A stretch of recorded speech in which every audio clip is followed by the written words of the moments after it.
ভিডিঅ'টি আৰম্ভ কৰাৰ আগতে এই ভিডিঅ'টি চাই লওক। এসপ্তাহ আগত মই এটা ভিডিঅ' আপলোড কৰিছিলোঁ আৰু নিজকে চেলেঞ্জ কৰিছিলোঁ যে এসপ্তাহ পিছত মই এই ৱেটটো মই কমপ্লিট কৰি দেখাম। চ' ফাইনেলি আজি ভগৱানৰ আশীৰ্বাদত মই আপোনালোকৰ ওচৰত সেই চেলেঞ্জটো কমপ্লিট কৰিব পাৰিছোঁ। তো বেছি দেৰি নকৰি আৰু আমাৰ আজি ভিডিঅ'টো ষ্টাৰ্ট কৰোঁ। গুড ইভিনিং সকলোকে, পুনৰ এটা নতুন ভিডিঅ' লৈছোঁ আপোনালোকৰ মাজলৈ আৰু আশা কৰিছোঁ আপোনালোকে ভিডিঅ'টো শেষলৈকে চাব। এতিয়া কিছুমানে ক'ব পাৰে ৱেটটো কিমান মাৰিছ কিয় মেনশ্যন কৰা নাই। মই এইটোৰ কাৰণে মেনশ্যন কৰা নাই যে চেলেঞ্জটো আচলতে মই নিজৰ লগতহে কৰিছোঁ, সেইটোৰ কাৰণে মেনশ্যন কৰা নাই। কাৰণ এনেধৰণৰ ভিডিঅ' আপোনালোকে বহুতেই দেখা পায় যে মই এইখিনি ৱেট মাৰিছোঁ, তোমালোকেও মাৰি দেখুওৱা।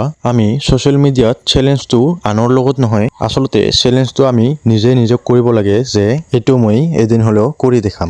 এতিয়া আপোনালোকে কমেণ্ট কৰি কওক যে মই কিমান ৱেট মাৰিছোঁ।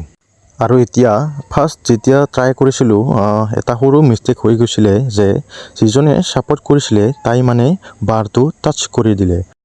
কিন্তু এইটো নহয় যে মই মোৰ চেলেঞ্জটো কমপ্লিট নকৰিলোঁ। কেতিয়াবা এনেধৰণৰ সৰু সৰু মিষ্টেক হোৱাটো একদম স্বাভাৱিক। আৰু তাৰপিছত আকৌ এবাৰ ট্ৰাই কৰাৰ পিছত ফাইনেলি মই মোৰ চেলেঞ্জটো কমপ্লিট কৰিলোঁ। আশা কৰিছোঁ আপোনালোকে ভিডিঅ'টো শেষলৈকে চাইছে আৰু যদি ভিডিঅ'টো ভাল পাইছে তেনেহ'লে লাইক কমেণ্ট শ্বেয়াৰ কৰিবলৈ নাপাহৰিব। আৰু এনেধৰণৰ ভিডিঅ' যদি আগলৈ চাবলৈ বিচাৰে তেতিয়াহ'লে পেজটো ফ'ল' কৰিব। আকৌ লগ পাম নতুন এটা ভিডিঅ'ৰ সৈতে। আজিলৈ ইমানে, বাই বাই।